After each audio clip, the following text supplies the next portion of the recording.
Hi everybody.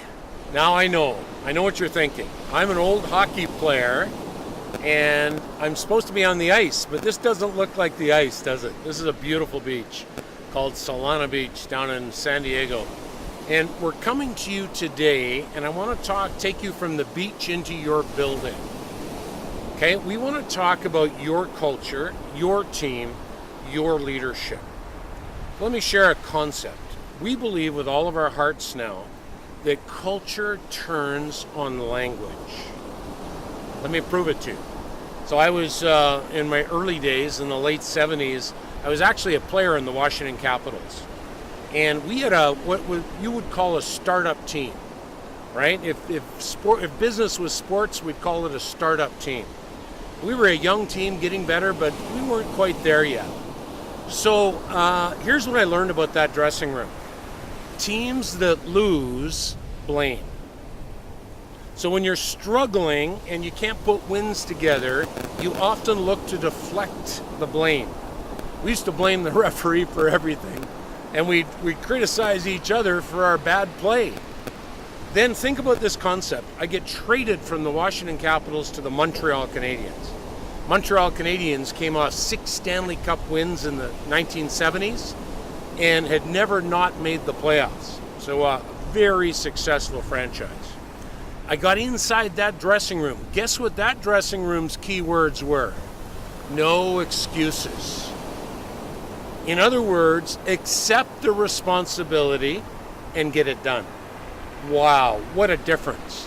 Here's what I saw in the difference between the Washington Capitals and the Montreal Canadiens dressing room was that the energy that it takes to blame is almost equal to the energy it takes to assume responsibility. Here's why we want to tell you that story. Culture turns on language. We have actually built some IP. It's called the Thinking Tendencies Model. And it actually helps companies like yours understand the language of your culture and helps to shift it.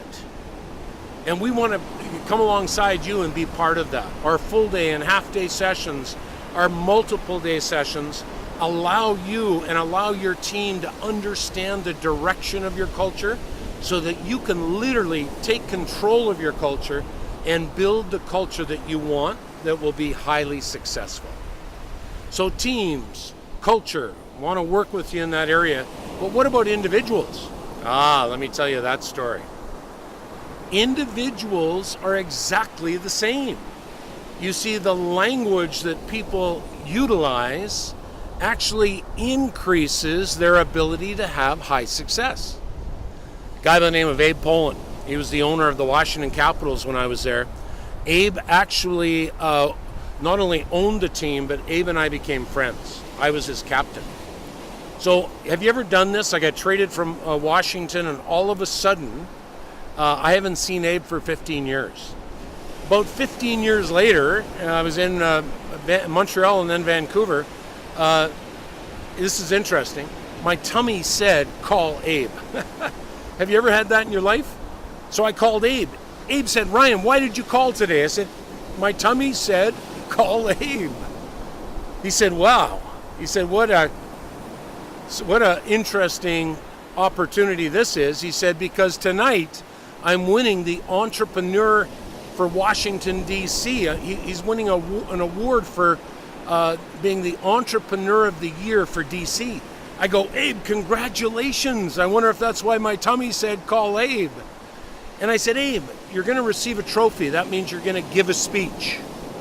I said, Abe, what are you going to talk about? He said, Ryan, I'll tell one story and sit down.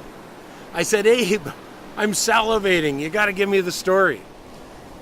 Abe said, I'll tell you the story. He said, when I was 16 years old, I had 2 best friends, and all 3 of us had one objective in life.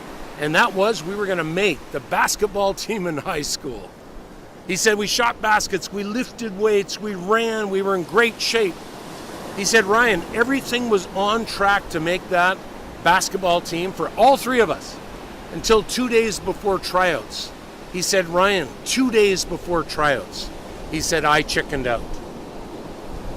2 days before tryouts, I chickened out. Abe said to me, he said, Ryan, that fall I stood in the stands and I watched my two best friends make a team and win a championship. He said, that fall I stood in the stands and I watched other people do what I should be doing. He said, that fall I stood in the stands and I swore to myself I would never chicken out of life again. If it was up to me, I'd get it done. Abe died a billionaire. Not the money's everything. Here's what I'm most proud of when I think of Abe Pollin.